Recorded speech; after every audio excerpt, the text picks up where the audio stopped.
And good morning, my beautiful America. Welcome back to the All American Book Club, ladies and gentlemen. We have a very special guest for you. For the very first time, we're bringing over to the show. I'm holding up the book, Freely Sober by Ericka Andersen. And yes, January was dry month, but we still need to carry it over into February and into March because in case you didn't realize, Secretary Kennedy put out the flip of the chart, of the food chart. And I was not shocked. I was so thankful. So we have a lot to talk about with Ericka and her background, focusing on alcoholism, combating that. Her brand new book that just came out last month. She's going to be joining us at National Religious Broadcasters Convention this month. But we also were talking with her just about her great impact. She writes for so many different national magazines and online print newspapers. She's very powerful in her own right. So I'm so honored to bring her here to our nation's capital, beautiful, shining city on a hill. So please help me welcome Ericka Andersen. Thank you so much for being here. Thank you for having me. It's so fun to see you have the book in hand.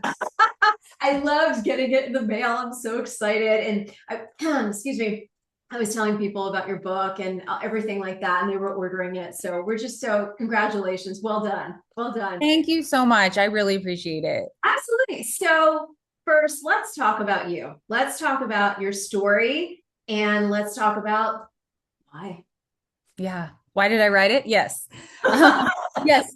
Yeah, why did you write it? Yeah. Yeah, there's so much to it. I'll give you the short story, which is just that I'm pretty much like your typical American woman. You know, I live in the suburbs, I'm a mom, and I grew up in a Christian home and all of these things. But the thing about addiction and alcoholism and any kind of substance is that it really doesn't discriminate based on your family background or how much money you have. It doesn't discriminate. And so this was something that impacted me. I really struggled with drinking and this unhealthy relationship with alcohol for like 20 years. Started out in high school, like a lot of people do, just sort of being rebellious. It's kind of a fun thing. But it morphed into something more when I was in my 20s and older. And I was, heavy it's a heavy drinking culture in a lot of places in the United States. College, for one, is like a licensed binge drink. I mean, I feel like a lot of people start off their issues there because it's just like you're supposed to do it there. And then in my early 20s, mid 20s, I was living in Washington, D.C., which is the most alcoholic city in the United States.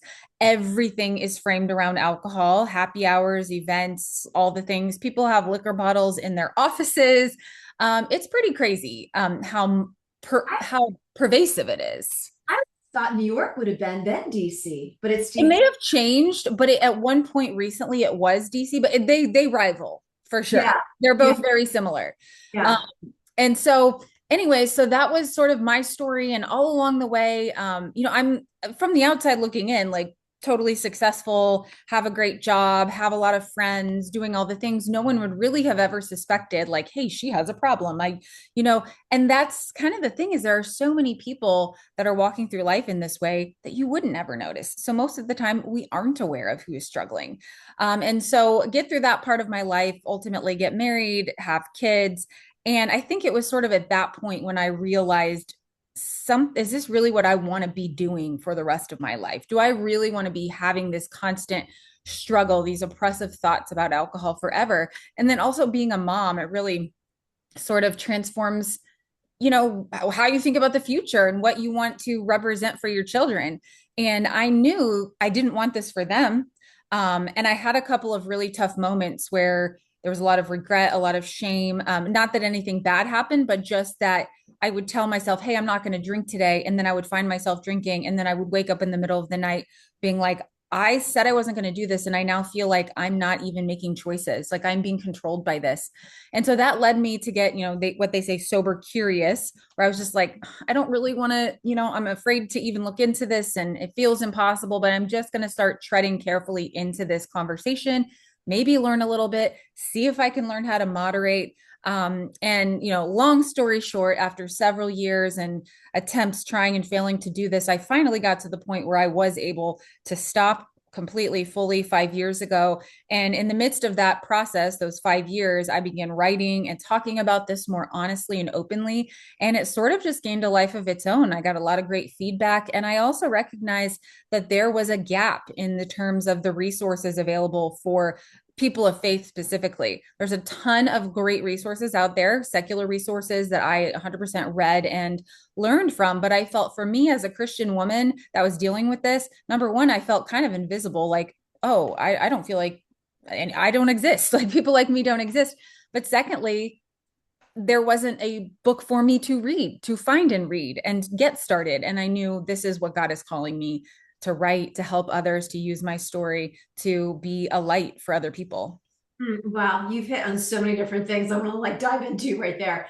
One thing let's talk about this first. You brought something up, and so just the progression of it, the mom intensity of mom hours and around the clock, and just carrying a household in many ways. And yes, we have our husbands, we have, that partner in crime that's going to help us, but still we end up carrying a lot. And something you said so poignantly in your book, at the end of the day, you have those maybe 2 hours of quietness, but yet they're still filled with anxiety and other issues. So Mm-hmm. the question to you is, as you were going through this, was there this deep rooted issue that just kept rising up that you were trying to combat emotionally, physically, spiritually, and you used the tool of drinking to really kind of cover that?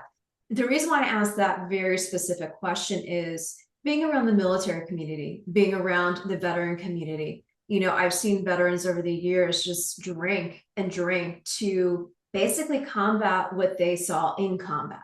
Mm. And so my question is to you, were you rooted issue as you were going through this whole process of like waking up to that realization? Yeah.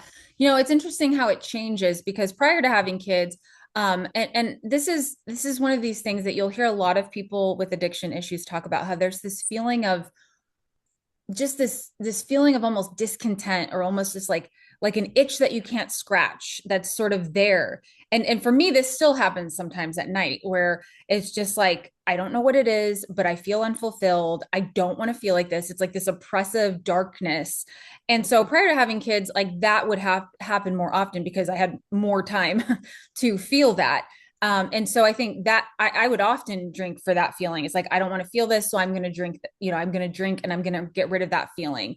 And temporarily that, does the job. Of course, it has a lot of after effects that are not worth that exchange. In motherhood, I would say it became more of a like, I got to get through this. Like, I didn't have, and actually still don't have because we don't have our kids on a good bedtime schedule, but that's another story.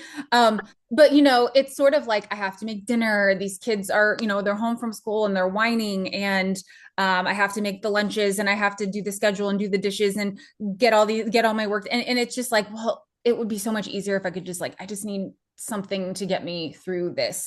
And then you're being told all the while, yeah, of course, everybody does that. You deserve it. Have a glass of wine. That's why it's there. That's, it's kind of set up as an empowering thing, as something that you deserve. And so I would constantly be justifying that. Like it sounds silly and very simple to say, but I would be like, well, this is normal. Like people drink every night. Like it's totally fine. Like I still get up early in the morning and I do my workout and I get my work done and I take care of my kids. And yet all the while you're like, but something isn't right, but something isn't right. And you deny that, you push it back.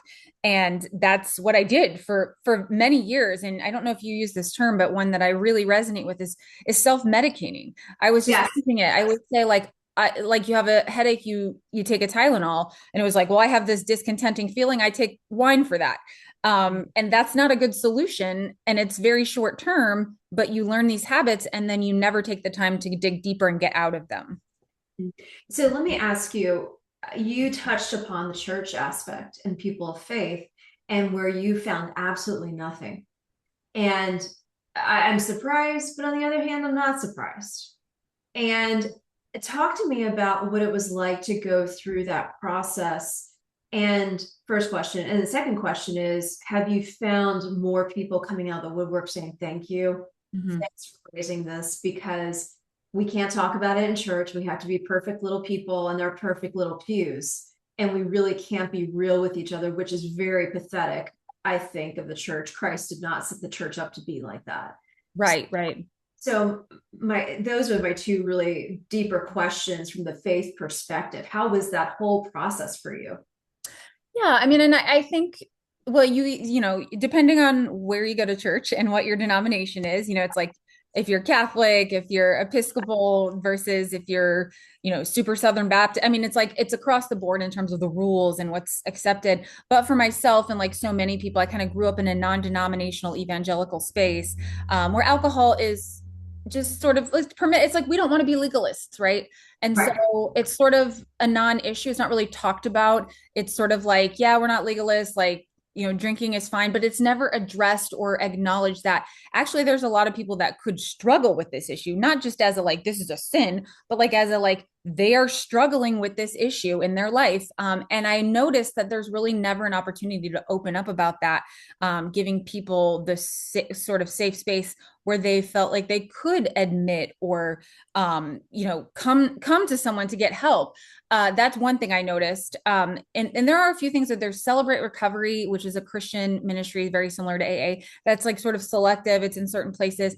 But for the most part, um, you know, people are just saying, well, read the Bible, you know, read the Bible. And it's like, yes, read the Bible for sure. I love the Bible. But just like everything else, like we also, it's really helpful to have you know these practical kinds of resources that are walking you through the actual experience of someone like living today, incorporating scripture into it.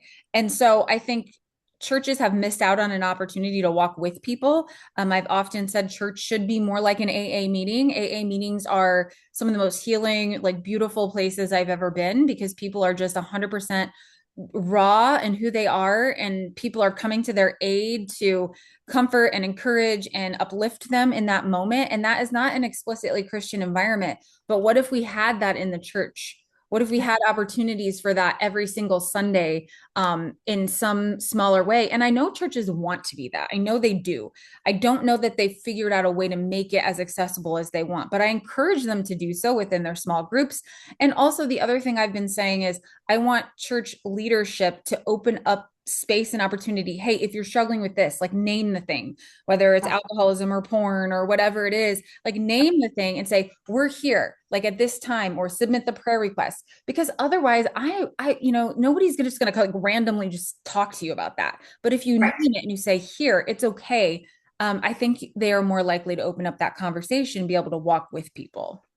Well, you know, if they were able to do that and be more forward and thinking on that, more proactive, we would be able to change the shape and the culture right now. We would be able to combat much better the things that we are facing in the culture, whether it's affecting our families, our marriages, our kids, you know, the society and the attacks of everything that's happening. We would be able to combat it much better together versus having to do it alone and being able to speak more about it and name it like you said. Yeah, yeah. Well, I was just going to say it's the other thing that sort of strikes me that I was just writing something about this, and it's interesting that also partisan divides sort of disappear in those kind of spaces. You begin to see people as fully human and wholly who they are without knowing who they voted for or what they think about the issues. They just are the person, like the image bearer of God that they are.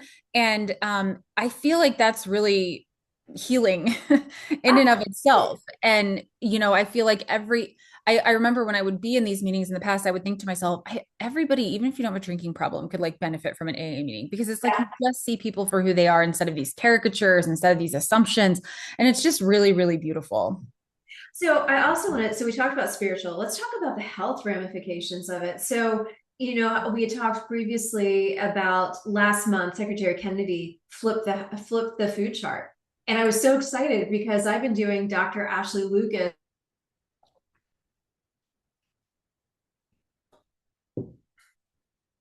physical component of eating and digesting and what I take in. And so Secretary Kennedy has also now adapted that. But a huge component to that is alcoholism. It is, you know, taking those things away and putting in your body really good things. So let's talk about that whole physical component, what it was for you to come out on the other side of that as well. Yeah, I mean it's such an encouraging environment now as we're seeing the culture just sort of trend towards sobriety just as a wellness thing.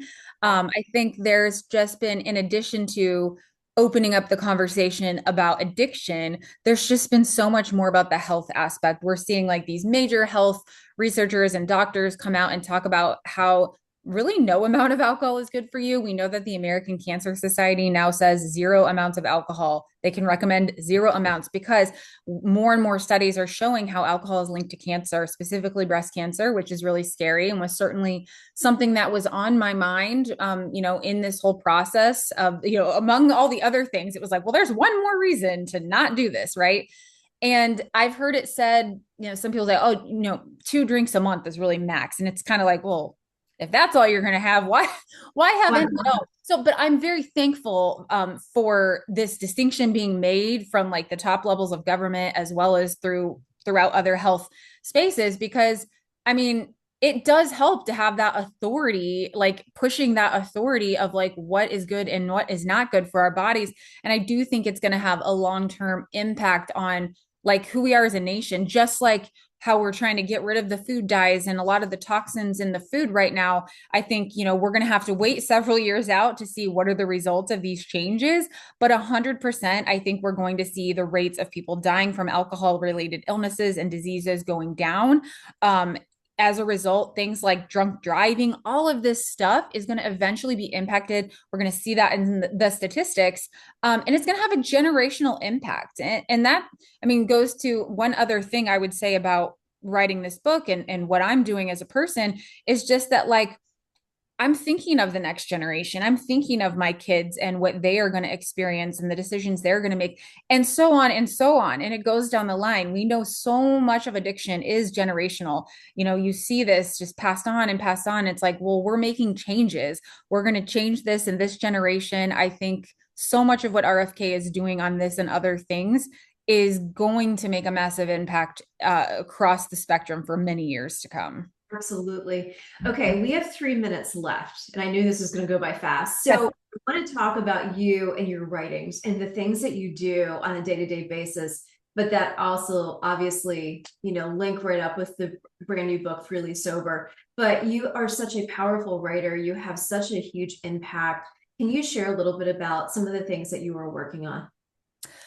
Yeah, so I write, oh gosh, I feel like I do have kind of a wide variety of issues. I write about sobriety, certainly one of them, the overlapping of faith and culture. I write about pro-life stuff, all of that. And it's really cool just to be able to tap into those passions and things that I'm really interested in. And as they cross over with current events and things that are happening, put on my, a lot of what I do is opinion journalism. So I'm giving my opinion, but I'm also incorporating a lot of facts and data and statistics into that. And I love it so much because I do feel that writing on these important trending issues in culture, like when you get those words in front of all these other eyeballs and places like Christianity Today or the Wall Street Journal, like I know that that's making an impact, and I know that that it's starting real important conversations and getting a dialogue going in culture. And so I feel very privileged that God has given me the skill and the ability to be able to do this. And I'm sure I'll be writing more about the sobriety issue like this year since the book just came out.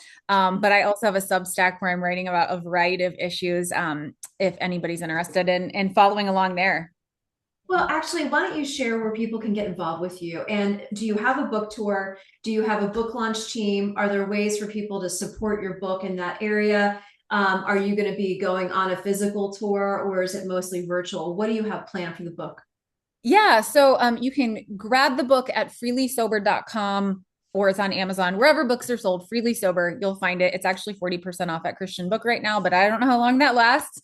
But yeah, and Ericka_Andersen on Instagram, you can find me. I'm not doing a physical book tour, but I am doing lots of podcasts and lots of online events. I do my own online events. If you're on my email list, you will get emails for that. So I would love to have you join my email list. And then just erickaandersen.substack.com is where you can sort of keep up with other things that I'm writing. But if you Google my name, I'll pop up. I'm all over Google. What can I say?